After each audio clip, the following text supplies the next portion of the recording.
সকলে দুরূদ ইব্রাহিম পড়ি। আল্লাহুম্মা সাল্লি আলা মুহাম্মাদ ওয়া আলা আলি মুহাম্মাদ কামা সাল্লাইতা আলা ইব্রাহিম ওয়া আলা আলি ইব্রাহিম ইন্নাকা হামিদুম মাজিদ।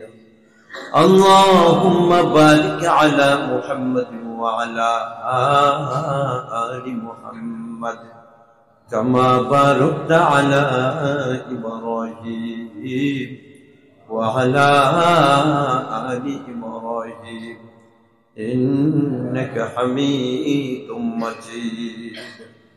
أستغفر الله الذي لا إله إلا هو الحي القيوم وأتوب إليه لا حول ولا قوة إلا بالله العلي العظيم.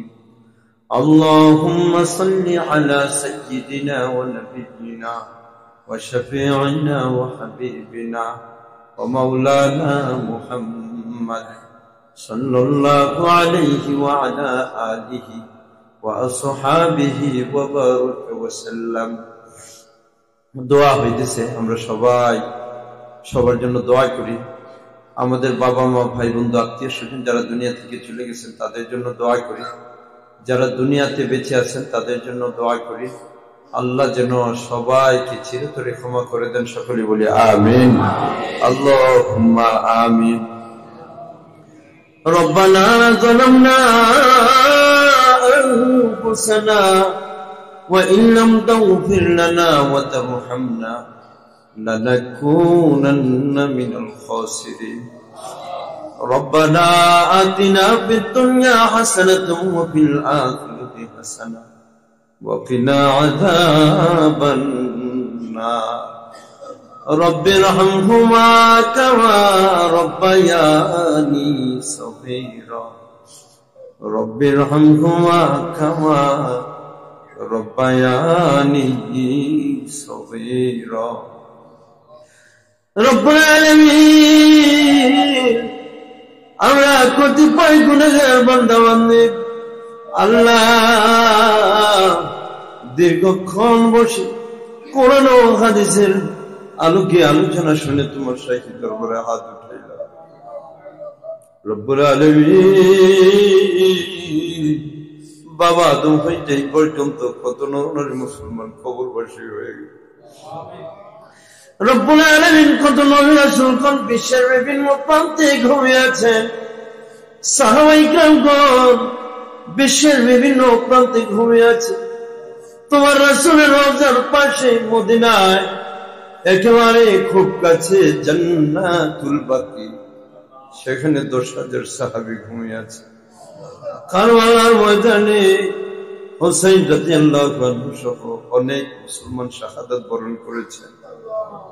মদিনার খুব কাছে উহুদের ময়দান, সেখানে তোমার রাসূলের কলিজার টুকরা চাচা সহ 70 জন সাহাবী শাহাদাত বরণ করে ঘুমিয়ে আছে। রব্বুল আলামিন, বিশ্বের বিভিন্ন প্রান্তে কত আউলিয়া কিরামগণ ঘুমিয়ে আছেন। আল্লাহ, আমাদের সোনারগাঁ আউলিয়া কিরামের পুণ্যভূমি, এখানেও বিভিন্ন জায়গায় আউলিয়া কিরামগণ ঘুমিয়ে আছে। রব্বুল আলামিন, এছাড়া আমরা যারা মুনাজাতে শরীক হইলাম, আমাদের কত পাড়া প্রতিবেশী, আত্মীয় স্বজন, রক্তের বাঁধন, পিতামাতা, দাদা দাদি, নানা নানি, শ্বশুর শাশুড়ি, ভাই বন্ধু, এলাকার ভাই মুরব্বী, কাছের দূরে, পরিচিত অপরিচিত, ছোট্ট হায়াতে জিন্দেগিতে কত মানুষকে হারায় ফেললাম। রব্বুল আলামিন, যখন ছোট্ট ছিলাম, রমজান মাস ইফতারির সময় আমার বাবা দুনিয়া থেকে চলে গেছে। আল্লাহ, তারাবির পরে জানাজা পড়ে এক কবরে রাখে আসছে। সকালবেলা মাকে জিজ্ঞেস করি, মা গো, বাবা কোথায় গেছে? রব্বুল আলামিন, আমার মতো কত ভাই, অনেকের বাবা নাই, অনেকের মা নাই, অনেকের বাবা মা সবাই হারায় ফেল। রব্বুল আলামিন মাঝে মাঝে চিন্তা করি, গভীর রজনীতে হঠাৎ করে ঘুম পাইয়ে গেছে। কেন ঘুম পাইয়ে গেছে? চার দেয়ালের ভিতরে কম্বলটা সইরে গেছে, ঠান্ডা লাগতেছে, এই জন্য ঘুম হয়ে গেছে। বাবাকে তিনটা পাতলা কাপড়ের কাপড় দিয়ে রাখা আছে। জানি না গো তারা গরমকাল কিভাবে পার করে, শীতকাল কিভাবে পার করে। আল্লাহ তোমার রাসূল ঘোষণা করেছেন, বাবা মা আত্মীয় স্বজন কোলে শুয়া সন্তানদের দিকে তাকাইয়া বলে, বাবা পারবি রে আমার জন্য একটু দোয়া কর। কতদিন হয় কবরে রাখা গেছে, দোয়া করছ। কবরে আসার পরে বুঝতে পারছি তোদের দোয়া অনেক গুরুত্ব রয়েছে। রব্বুল আলামিন সময় পাই না, দুনিয়ার কাজে ব্যস্ত থাকি, সময় পাই না। বাবাকে তো একবারে ভুলেই গেলাম, এখন আর বাবা মার কথা আগের মতো স্মরণ করে না। বাবা মার জন্য প্রাণ করে আগের মতো দোয়া করি না।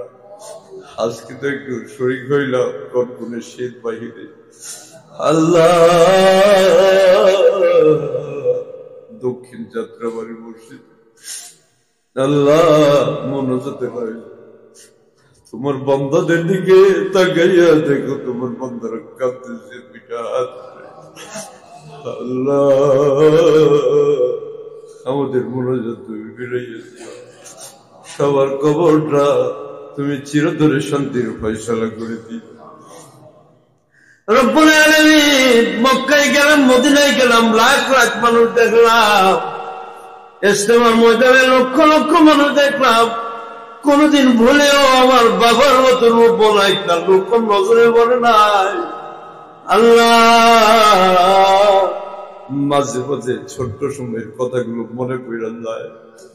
বাবা কত কষ্ট করে সে ঈদের সময় নতুন কাপড় কিনে দেয়, মা সকালবেলা গোসল করাইয়া বাবার সাথে আমাদের ঈদগাহে পাঠাইয়া দেয়। ঈদগাহের ময়দানে নামাজ পড়া বাবা দুইটা হাত উঠাই দিছে, বাবা দোয়া কর। ঈদের নামাজ শেষ করে বাড়িতে আসছি, মা কত রং বিরঙের খাবার পাকাইছে। আল্লাহ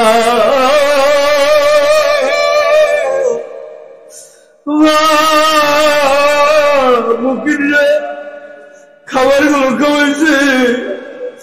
ছোট্ট সময় এমন সময় পার হয়েছে, কোনদিন মাকে বলতে পারি নাই, মা গো আমি অসুস্থ হয়ে পড়ছি, কিন্তু কুদরতি ভাবে মা বুঝতে পারছে আমি অসুস্থ হয়ে গেছি। আমার খিদা লাগলে মাকে বলতে পারি নাই, মা গো খিদা লাগছে, কিন্তু মা কেমনে বুঝছে আমার খিদা লাগছে, তাড়াতাড়ি খাবার দিয়ে দিচ্ছে। মা কেমনে জানছে আমি অসুস্থ, তাড়াতাড়ি ডাক্তার দেখাইছে। আমার শুনে খুকুমনি অসুস্থ, খাবার খায় না। হুজুরের কাছে ফোন দিয়ে বলে, হুজুর বাচ্চাটা অসুস্থ, দোয়া করে। কত মানুষের কাছে দোয়া যায়। বাবা আমাদের চিকিৎসা করতে গিয়া কত কিছু বিক্রি করে বলেছে। আল্লাহ ওই বাবা মাকে তুমি কেন ক্ষমা করবা না? আল্লাহ আজকে মুনাজাতের উসিলায় আমাদের সবার বাবা মা সহ আত্মীয় স্বজনদের জীবনের সব গুনাহগুলো তুমি মাফ করে দিও। আল্লাহ আমাদের তুমি মাফ করে দিও। তোমার দরবার ছাড়া কার দরবারে যাব? আমাদের কি ক্ষমা করবে? তুমি যদি মাফ না করো মওলা বান্দারি, বলো তোমার বান্দা যাবে কার কাছে? আদর করিয়া মানুষ আল্লাহ বানাইয়া কেমনে দিবা জাহান্নামে ফেলিয়া, তুমি যদি মাফ না করো মওলা কবরে, বলো মাওলা মোদের কি উপায় হবে। তুই যদি মাফ না করো মওলা হাসরে, মাথার মগজ গলে পড়বে তাপে। তুমি যদি মাফ না করো মওলা পুসরাতে, হাত পা কেটে পড়বে সবাই আগুনে। মওলা বান্দা যখন জ্বলবে মাওলা আগুনে, তুমি মাওলা কেমনে চাইয়া দেখিবে। সকলেরই দরজা হইতে মাওলা ফিরিয়া, তোমারই দরওয়াজায় রইলাম ভরিয়া। রব্বুল আলামিন আমাদের সবার জিন্দেগীর সমস্ত গুনাহগুলো মাফ করে দাও। মৃত জীবিত সমস্ত নরনারী মুসলমানদের জীবনের গুনাহগুলো মাফ করে দাও। আমাদের মায় মুরব্বীরা যারা বেঁচে আছেন সবাইকে নেক হায়াত দান করে দাও। যারা অসুস্থ সবাইকে সুস্থতার সাথে নেক হায়াত দান করে দাও। যারা পেরেশানিতে আছে পেরেশানি দূর করে দাও। যারা বিপদে আছে বিপদ থেকে মুক্তি দিয়ে দাও। যাদের ছেলে মেয়ে রয়েছে প্রাপ্তবয়স্ক দিনদার ছেলে মেয়ে পাত্র পাত্রীর ব্যবস্থা করে দাও। আল্লাহ, এখানে আমাদের খালেদ সাইফুল্লাহ ভাই সহ, খালেদ ভাই সহ, হাফেজ মৌলানা শফিকুল ভাই সহ আরো অনেক ওলামায়ে কেরাম উপস্থিত হয়েছে। আল্লাহ, হাফেজে কুরআন উপস্থিত হয়েছে, দাড়িপাকা মুসল্লি ভাইরা উপস্থিত হয়েছেন, হাজী সাহেব উপস্থিত হয়েছে। আল্লাহ, যুবক ভাইরা বোনেরা উপস্থিত হয়েছেন, মা মায়েরা উপস্থিত হয়েছে। আল্লাহ, যার হাত দুইটা তোমার কাছে পছন্দ হয় তার হাতে উসিলায় আমাদের মুনাজাত তুমি কবুল করে নাও। আল্লাহ, মুনাজাত তুমি ফিরাইয়া দিও না। যা কিছু বলছি সব তুমি কবুল করে নাও। আমাদের মনে মনে যত চাওয়া পাওয়া আছে তাও তুমি কবুল করে নাও। আল্লাহ, এই মাহফিল যেন সারা জীবন প্রতি বছর করতে পারে তুমি তৌফিক দিয়ে দাও। এই মাহফিলের জন্য যারা বুদ্ধি দিয়া, যারা পরামর্শ দিয়া, যারা শ্রম দিয়া, যারা অর্থ দিয়া, যারা মেহনত দিয়া শরীক ছিল, সবার সব কিছু তুমি নাজাতের ওসিলা হিসেবে কবুল করে নাও। রব্বুল আলামিন, আমাদের সকলকে তুমি দিনের জন্য কবুল করে নাও। আল্লাহ, আমাদের মনের সর্বপ্রকার নেক আশা তুমি কবুল করে নাও। وصلى الله تعالى على خير خلقه محمد وآله وأصحابه أجمعين. آمين ثم آمين. وارحمنا معه برحمتك يا أرحم الراحمين.